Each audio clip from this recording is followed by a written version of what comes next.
Welcome to morning మన్నా. నేటి వాక్య దర్శనం కొరకు కీర్తన గ్రంథం 121వ సంకీర్తన 7వ చరణం.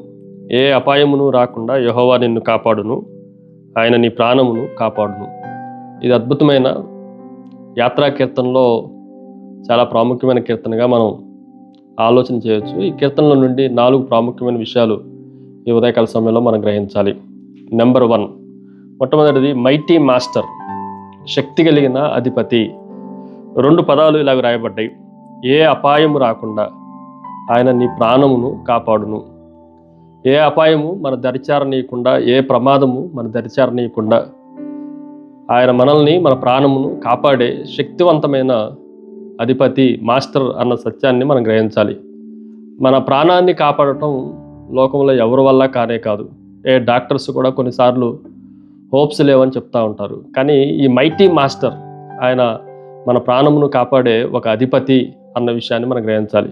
అనేక ప్రమాదాల్లో యేసోబుని కాపాడి ఆ కీడంతటిని తొలగించి మేలు కొరకే దీన్ని చేశానని చెప్పిన ఆ మైటీ మాస్టర్ ఈ వచనాల్లో మనం జాగ్రత్తగా గమనించవచ్చు. 2వ విషయాన్ని మీకు జ్ఞాపకం చేస్తాను. It is a mandate promise, ఆదేశకపూర్వమైన హామీ. ఏంటి హామీ అని మనం ఆలోచన చేస్తే, కాపాడును, కాపాడుతాను, భద్రపరుస్తాను అనేది దేవుడు మనకు అనుగ్రహిస్తున్న వాగ్దానపూర్వమైన హామీ అన్న సత్యాన్ని ఈ ఉదయకాల సమయంలో మనం గ్రహించాలి. ఏ అపాయము రాకుండా నీ ప్రాణమును నేను కాపాడుతాను. ఇది జరగవచ్చు అన్నట్లుగా చెప్పట్లేదు, ఖచ్చితంగా ఆయన మనల్ని కాపాడేవాడు అన్న సత్యాన్ని గ్రహించాలి. ఉదాహరణకి బోన్లో ఉన్నప్పటికీ సింహాల నోరును మూంచి ఆయన కాపాడినట్లుగా దేవుని వాక్యంలో నుండి మనం గ్రహించవచ్చు. అంత మాత్రమే కాదు, అగ్ని నిరోధక బ్యాగ్స్ అని ఉంటాయి. ఆ బ్యాగ్స్లో డాక్యుమెంట్స్ అన్నిటినీ భద్రపరిచినప్పుడు ఒకవేళ ఇల్లంతా కాలిపోయినప్పటికీ ఆ బ్యాగులో ఉన్న కాగితాలు ఎట్లాగైతే కాలిపోవో, మన చుట్టూ భయంకరమైన అపాయాలు, ప్రమాదాలు, అగ్ని వంటి సంభవాలు జరిగినప్పటికీ ఆయన వాగ్దానము అనేది మనకొక అగ్నిమాపక నిరోధక బ్యాగ్ లాంటిది. అందులో మన జీవితాలను చక్కగా భద్రపరుస్తాడు అన్న సత్యాన్ని మనం గ్రహించాలి. 3వ విషయాన్ని మీకు జ్ఞాపకం చేస్తాను. Main blocker. ఆయన ఎలాంటి వాడంటే ప్రధాన నిరోధకుడు.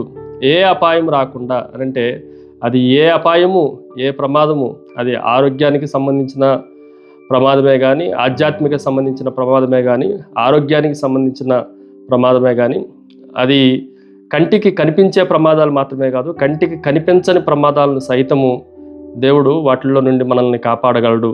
ఆయన నిరోధకుడు. ఆయన మన పట్ల చాలా అద్భుతంగా మనల్ని కాపాడేవాడు అన్న విషయాన్ని మనం గ్రహించాలి. దాని 4వ విషయాన్ని మీకు జ్ఞాపకం చేస్తాను. మెయిన్ గాడ్, ఆయన ప్రధాన కాపలాదారుడు. ఇది కూడా మనం జాగ్రత్తగా ఆలోచన చేస్తే ఇంకొక మాట కూడా ఇలాగ చెప్పవచ్చు. Mind God.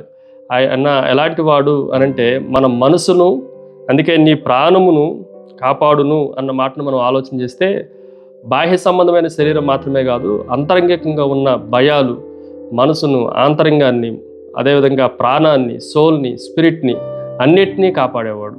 కాబట్టి ఈ ఉదయకాల సమయంలో మనల్ని కాపాడే దేవుని యందు విశ్వాసం ఉంచాలి. ప్రార్థన. సకల ఆశీర్వాదములకు కారణభూతుడవు తండ్రి, మరొకసారి నిన్ను స్తుతిస్తున్నాం ప్రభువా. మీరు మమ్మల్ని కాపాడినందుకై, అన్ని విషయాల్లో కాపాడుతున్నందుకై మిమ్మల్ని స్తుతిస్తూ ఆరాధిస్తూ యేసు నామమున అడిగి వేడుకొంచున్నాం తండ్రి. ఆమెన్. God bless you.